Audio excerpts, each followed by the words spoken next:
So as we indicated earlier, Border Czar Tom Homan is giving an update on ICE operations in Minnesota. He just announced that some 700 personnel are leaving the state immediately. Let's listen. Officers should and need to be able to perform their sworn duties without being harassed, impeded, or assaulted. I want anyone to report instances of alleged misconduct or wrongdoing. There's a way to report that. The Trump administration is taking violations of 18 U.S.C. 111, which is assaulting, impeding, interfering. We're taking that seriously. If you violate the law, you will be federally prosecuted. In the past month, 158 people have been arrested for violation of 111. 85 cases have been already accepted for prosecutions. The rest remain pending. We've had 9 indictments of those who raided the church, and additional cases are being worked. Additionally, I've been saying this for almost a year now. Hateful, extreme rhetoric against ICE personnel is completely unacceptable. Please stop. I said back in March of this year, if the hateful rhetoric didn't stop, I was afraid there would be bloodshed. And there has been. President Trump and I, Secretary Noem, none of us want to see any bloodshed. It is no doubt encouraging and inciting certain people to violate the law, wanting to harm, and actually harm law enforcement, their families, is unacceptable. I want to say I appreciate the discussions had with the governor, Mayor Fry, and the Attorney General. We've had frank, honest discussions. We don't agree on everything, but we do agree on the need for public safety, and we do agree that ICE has a role to enforce the immigration laws of this country. I would implore the governor and the AG and the mayor and other political officials to urge in the most strong and urgent way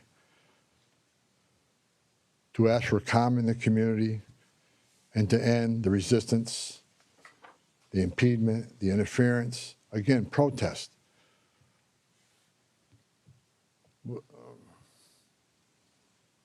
But stop impeding, stop interfering. Stop violating the law, because we will arrest you. In closing, President Trump and I would like to thank the men and women of ICE, Border Patrol, and other federal agencies on the ground here for your dedication to the oath you swore to enforce the federal laws and promote public safety through the work you do. That hasn't been easy. I know the sacrifices you made. I know the sacrifices your families make. I know your families worry about you every day. I know you've been away from birthdays and anniversaries and holidays. I appreciate every one of you. I wore that green uniform. I love the United States Border Patrol. I was an ICE agent. I know the job you have. I know the tragedies you've seen. The President is with you.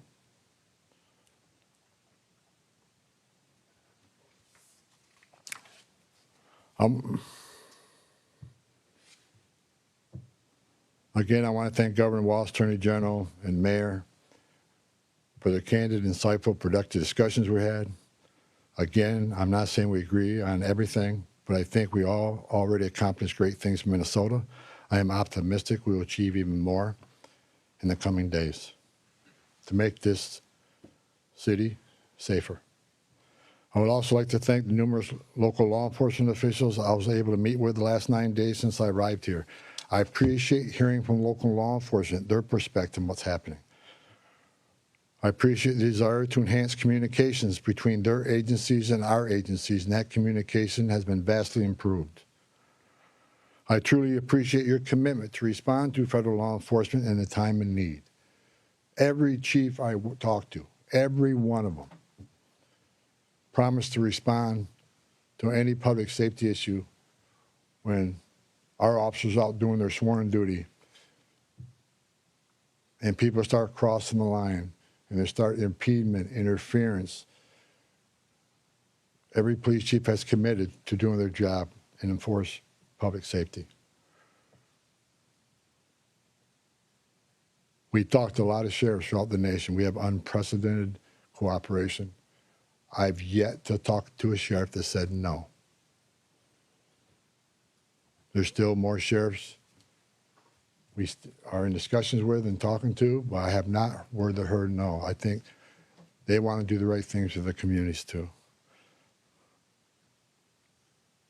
Lastly, I'd like to thank President Trump for his steadfast leadership and commitment to law enforcement, public safety, and prosperity. I've said this many times. I've worked for 6 presidents and 10 administrations. When it comes to public safety, border security, immigration enforcement, no one's done it better than President Trump. His success is unprecedented. Later on today, Secretary Noem is having a press conference on our southern border, the most secure border in the history of this nation, because of the leadership of President Trump and the men and women over there wearing a green uniform. Most secure border in the history of this country, which means less children are dying making that journey, less women and children being sex trafficked, less fentanyl getting this country to kill our young people, less known suspected terrorists being released in this country. The most secure border in a lifetime gives us the strongest national security we've seen. You can't have strong national security without strong border security. I wish I could be at that press conference, but the president has called me here. I just had a small part in it. The reason we have the most secure border is because of President Trump's leadership and the men and women wearing the green uniform, which I once wore. I just reported, I was down there with Commissioner Scott, CBP Commissioner Scott, 2 weeks ago. We went through that border in boat, forward drive, and in the air. We toured the border in California, Texas, and Arizona. And I did not see one illegal alien. Think about that. The last 9 months, no one's been released from that border. The most secure border in history of this nation. So God bless the men and women of the Border Patrol. God bless President Trump for his leadership. And God bless the United States of America. And I'll take questions. You said that you're getting unprecedented cooperation. Where's that coming from? Is it coming from the sheriffs? Have you signed agreements with them? Are Hennepin and Ramsey County part of that? And the 700 officers leaving Minnesota, are they Customs and Border Patrol or ICE or? There's a mix, but that number is based on, number one, the cooperation. Again, rather than having whole teams out looking for a criminal alien who was just released, now we have one agent at that jail picking that person up. That and the operation has been successful on a number of arrests, so the target list is reducing. So with the efficiencies of the jails, with the efficiencies of the prison system working with us, and the target list decreasing, we had a whole team looking at what makes sense without risking officer safety and the security teams, and that number is 700. Look, we want to get back to the original footprint, the Minnesota footprint of what ICE officers looked like before this operation, plus the additional hires through the big, beautiful bill. A lot of these people, they got agents here from LA and New York and Portland. There's problems there too. So we want to get people back to their home stations and enforce immigration laws in those areas. But the vast majority of sheriffs, there's only a few that we're still in consultation with, but this is unprecedented cooperation. So again, I want to thank the sheriffs, the governor, the AG. I think we're in a lot better place than we've ever been in. We never had this kind of cooperation at this level. And I'm not leaving until we get it all done. But I'm happy to say I'm extremely pleased with the leadership team and their outreach to the sheriffs, to the state, to the chiefs. I've talked to many of them. I didn't talk to all of them, but I plan on talking to every one of them before I leave and thanking them for their cooperation. Are you getting cooperation from Hennepin and Ramsey? Follow-ups right here. Go ahead. With everything that you've mentioned here right now, do you think this operation was a success here in Minnesota? Yeah, I think I just listed a bunch of people we took off the streets of the Twin Cities. So I think it was very effective as far as public safety goes. Was it a perfect operation? No. No. And I just told you, we created one unified chain of command, make sure everybody's on the same page, make sure we're deconflicting targets, and making sure we follow the rules. Now, I'm not saying anybody, I don't think anybody purposely didn't do something they should have done. I'm saying that I brought a different set of eyes on this. I've done this for a long time. We made this operation more streamlined, and we established a unified chain of command, so everybody knows what everybody's doing. And not that it wasn't occurring before, but we approved upon that. So in target enforcement operations, we go out there. There needs to be a plan, and I want to make sure everybody has a plan. But I'm not going to sit here and point a finger at anybody that they failed. It was a great operation. We took a lot of public safety threats off the street. Right here. Can I ask a quick numerical, just clarification, and then get to my main question, please? So 700 leaving effective immediately. How many will that leave here once that group is out? Right around 2,000.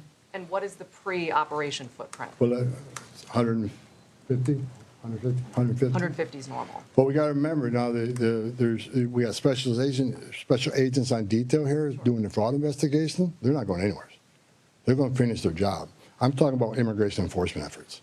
Understood. So then my main question, we've talked to people who say they're protesting not the arrests of people with criminal backgrounds, but things like broad ICE patrols, random citizenship checks of people of color, and the detainment but no charges of U.S. citizens. So have you committed or will you commit to officers on the ground here ceasing those actions? What I have made clear, we're doing targeted enforcement operation. When we leave this building, we know who we're looking for, where we're most likely to find them, what their immigration record is, what their criminal record is. But as we continue to be forced in the communities, when we go to arrest that criminal target, if we find an illegal alien there, they're coming. We're not going to turn a blind eye to illegal immigration. That's why this partnership and this coordination is so important. We'd much rather work in the safety and security of jail. Look, I go to bed every night wondering if every one of our officers go home safely. I also am concerned that every person we're looking for is taken into custody safely. The best way to do that is to have a target enforcement operation and well-planned operation. That's the way we've done it for decades. So should we expect to see no more of that? Pardon me? Should we expect to see no more of those citizenship checks? I have directed target enforcement operations, and we'll hold our officers to the highest standards. These are professionals. Again, I wish every one of you could put that gun on your hip, put that Kevlar vest on, and go out there and put up what they put up with. Considering the hate, the rhetoric, the attacks, I think they performed remarkably, and I'm proud of them. We came here, President Trump sent me here. I didn't ask to come here. President Trump sent me here to help de-escalate what was going on. We're not surrendering our mission. We're not walking away from our mission. We're just making this more effective and more smart. This is smart law enforcement. Smart law enforcement makes it safer. Realistically, how much work is there left to do here? And with this unprecedented cooperation, how long could this take, best case scenario in your eyes, to get the job done? Look, I said it. We want to get back to the normal operational footprint here, but that depends on the people out there putting up illegal roadblocks. That depends on people that want to intimidate and interfere and put hands on ICE officers. Tone down the rhetoric. Stop violating the law and impeding and interfering with us, and the drawdown be quicker.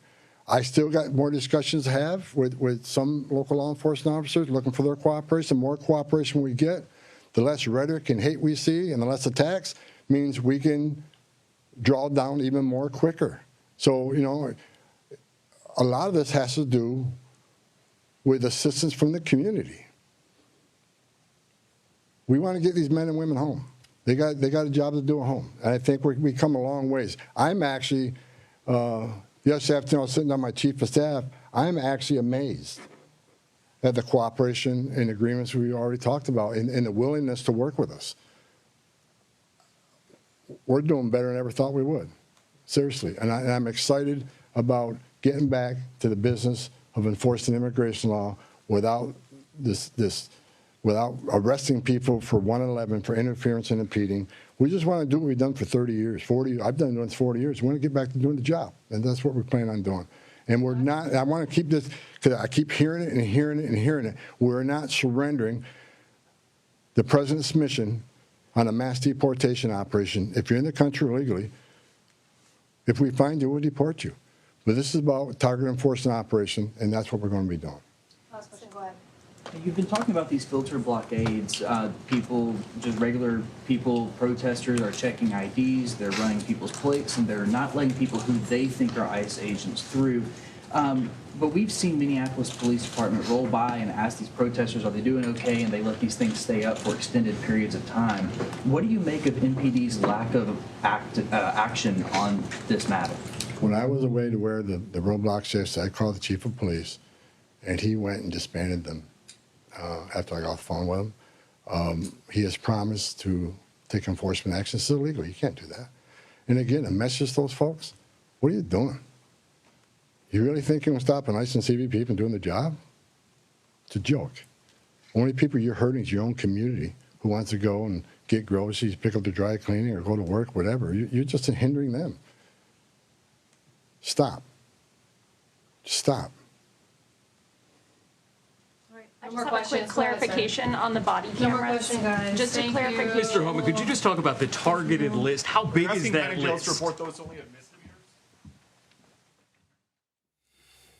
All right, you've been listening to the border czar for President Trump, Tom Homan, who, as we all know now, was sent to Minneapolis, Minnesota, to take control of operations there in that state after the shootings of two American citizens over the last couple of weeks, the fatal shootings of two American citizens, Renee Nicole Good and Alex Preddy.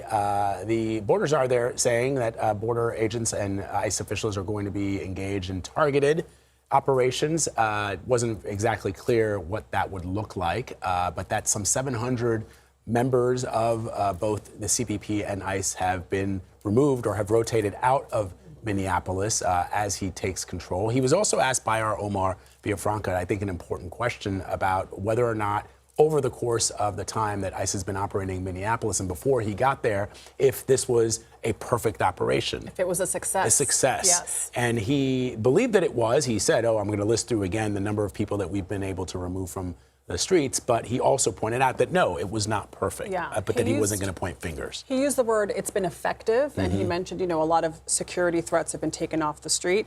And he also called it a great operation. But like you said, Vlad, he said it was not perfect. He also talked about how they're centralizing the chain of command. It looks like the org chart is getting skinnier there on the ground in Minneapolis because he wants to make sure that all agents are on the same page. That it's not as chaotic. I thought that was really interesting. And the reason I found it so is this very morning, there was a front page article in the Wall Street Journal about Stephen Miller. And the story leads with the aftermath of the shooting of Alex Preddy, where before anything had been done, before any investigation had begun, when he was contacted by ICE, Stephen Miller, he immediately came up with the narrative that Alex Preddy was a terrorist, right? To use that language that he used. And I think that's what Homan's talking about. There was Kristi Noem, there's Stephen Miller, there was Mr. Homan, and now I think the president realized that it had gotten out of control. You needed one person that he could rely on, that he believes the president is solid. Remember, he said in that interview before Tom Homan arrived there that, Tom is tough, but he's fair.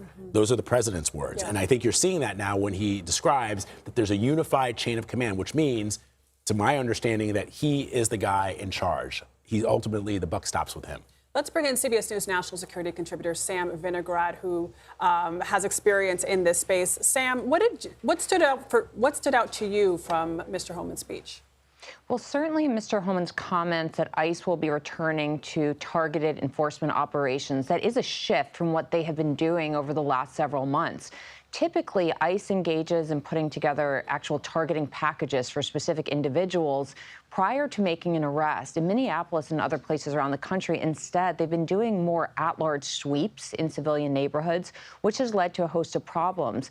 And in addition, Adriana, Tom Homan focused extensively on cooperation with state and local law enforcement. As a decades-long veteran in this space, he knows how important that is. Those relationships have soured. State and local law enforcement has not been supportive of ICE's approach. And that means that ICE has been missing out on localized information, localized engagement with the community, and more. So trying to restore those partnerships will be tough, but it is critical. Sam, also talk to us a bit about how centralizing the chain of command looks like, what that looks like on the ground. Well, it's not just on the ground, Adriana. I think it's the person on the ground as well as the person back in D.C. that's making the policy calls, the operational calls on what specifically ICE and CBP officers that are assisting with law enforcement should be doing. Having one person both in D.C. and one person on the ground who is deciding what posture ICE should be taking. Should they be doing these at-large sweeps? Should they instead be putting together carefully crafted targeting packages prior to making arrests? Should they be prioritizing high-risk individuals or just looking for any individual who is here illegally? Just having one person in charge making those decisions can have more streamlined communications, can have more effective operations, and can mitigate the risk of unintended consequences. I think Tom Homan is a good person to do that. He has so much experience in this space and is credible when it comes to decision-making and communications on these matters. So, Sam, to your understanding then, and I keep honing back to what Homan said about unified chain of command, which you just described, is part of what we saw earlier or last month, because there was a very fragmented chain of command. You had Kristi Noem.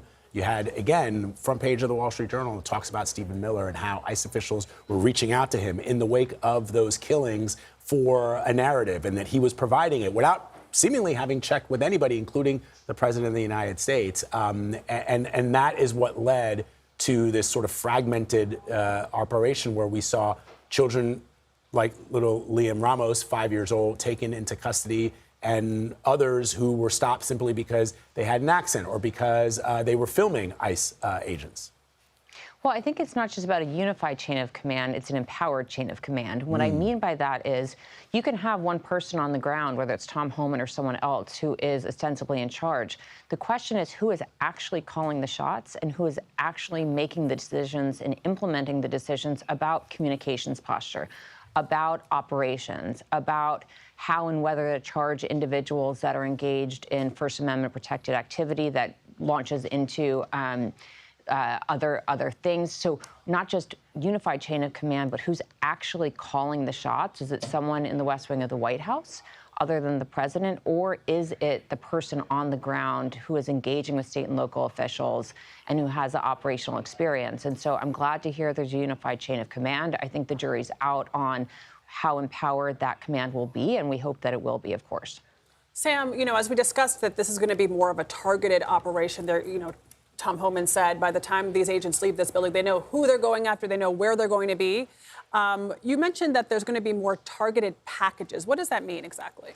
Well, that's, sorry to use jargon, but what I mean is typically before an arrest is made, officers and agents know specifically who they're going out for. They've thought carefully about how to make the arrest in a manner that mitigates unintended consequences. And they very carefully engage in that operation, that arrest operation, often with the cooperation of state and local law enforcement. So they have a profile of the individual, they have an operational plan, and they often do it in coordination with state and local law enforcement. That is different than going into a densely populated civilian area and really just doing patrols and looking for people that look like, according to the officers or agents, they may be here illegally. That's a big difference. And we know that local police officers, when they haven't been on duty, have even been approached by ICE agents and asked to prove their citizenship. I mean, that raises an interesting question too, Sam, which is how there wasn't anything really said in this press conference about how federal officials will be interacting with local police. And we've seen that. And it seems so rare to me, Sam. Just have you ever experienced something like this where you see federal agents, federal law enforcement not looping in local law enforcement, not working with them to ensure public safety? It seems everybody from the chief of police to other sheriffs and police chiefs across Minnesota have spoken to the press about how they're being kept in the dark about almost everything that's happening. Vlad, there are a lot of cases where the quote-unquote feds engage in an operation without telling state and local law enforcement for a variety of reasons, including operational security. But in my experience, when it comes to immigration enforcement, that cooperation with state and locals is really critical. And that's why federal officials, including the Department of Homeland Security, actually have people whose job it is just to coordinate with state and local officials. Because those state and locals, again, they have their own information, they have their own intelligence, they have their own relationships in the community. So when you're about to go and make an arrest, the state and locals know the environment so much better than federal officials ever will. So I think it's really important that Tom Homan focused on the restoration of those relationships. But I have to tell you, that's going to take time and a lot of dedicated effort. All right, Sam, thank you so much for your insights. Always brilliant insight and analysis from Sam. Thank you very much, Sam. We'll talk to you soon.